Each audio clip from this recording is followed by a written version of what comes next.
Is Dark Angel's new album Extinction Level Event a powerful revolution against the current gouging from streaming companies? Or is it a bunch of old fogies hanging on to old ideals in a very anachronistic and backwards way? The new Dark Angel album is only available from their record label's website. You can do a digital download for $8, or you can purchase the physical copy from there, and I would assume that it's available in stores as well. But they are not available on any streaming services.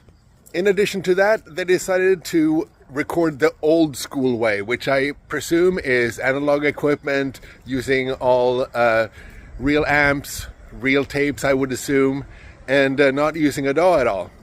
I can see their point. Bands are not getting paid very much from the streaming services, that's for sure.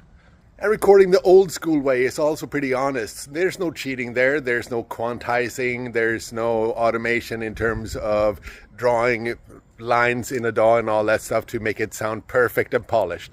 But they're Dark Angel. They are a name and they can do this. They have enough of a fan base and have had them for 40 years. And those fans will go and buy the album, both probably on the digital download and the physical copy from the website.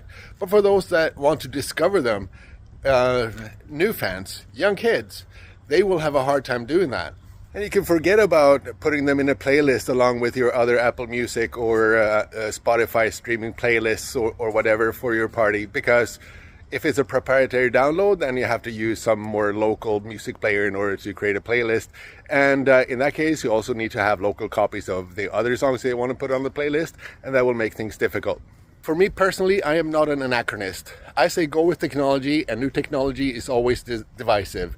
There are always new ways of doing things that will be disagreed with, that people don't get, and it takes some time to figure it out. And I still think that the whole thing is getting figured out as we speak. But I do applaud Dark Angel for doing what they feel is right to them as a band. It's not really a viable option for a lot of bands trying to make it. They need to get their music out there in any possible way they can, even if they're not getting paid for it. Just getting your song out is really important. Dark Angel don't really have that necessity. So they are forcing bands to pay for the music, which is similar to what it used to be when you could go to a record store, try a listen on the record player there in the store, and then decide whether or not you want to spend your hard-earned money on it or not. But that hasn't been the case ever since Napster became mainstream, right? Personally, I'm not going to spend $8 on the digital download. I'll probably try to listen to the songs, and if I think that it's good enough, I'll buy the actual vinyl, but we'll see if that happens. So I'm curious what your opinion is on that whole Dark Angel exclusivity, old school, anachronistic way of doing things.